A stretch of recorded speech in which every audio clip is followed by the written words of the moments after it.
ইসলামী bank নিয়ে নির্লজ্জ মিথ্যাচার করেছেন। ইসলামী ব্যাংক চেয়ারম্যানের নাটের গুরু হচ্ছেন স্বরাষ্ট্রমন্ত্রী। এই স্বরাষ্ট্রমন্ত্রী হচ্ছে এস আলমের নির্লজ্জ দালাল। উনি ইন্ডিয়ার জামাই, এস আলমের আত্মীয়।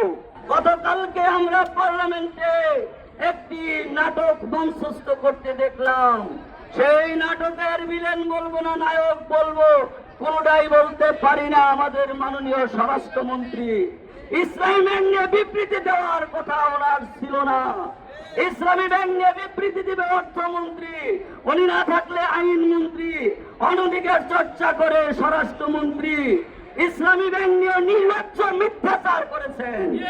আমরা মিথ্যাচারের তীব্র ধিক্কার জানাই। লজ্জা করেন আপনার? এরকম পার্লামেন্টে দাঁড়িয়ে, পবিত্র পার্লামেন্টে দাঁড়িয়ে আপনি মিথ্যা কথা বলেন, অসত্য কথা বলেন। তারপর উনি তাই করলেন না। ওনার স্টেটমেন্টের মাধ্যমে আমাদের কাছে প্রমাণ হয়ে গেল কেন ইসলামী ব্যাংকের চেয়ারম্যান পদত্যাগ করে না।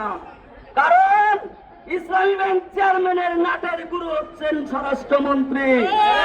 শুধু ইসলামী ব্যাংকের চেয়ারম্যানের নাটের গুরু না, এস আলমের নির্লজ্জ দালাল, এস আলমকে ফিরে আনার নায়ক এবং এস আলমের সম্পত্তি রক্ষার দায়িত্ব নিয়েছেন এই জনাব মোহতারাম স্বরাষ্ট্রমন্ত্রী।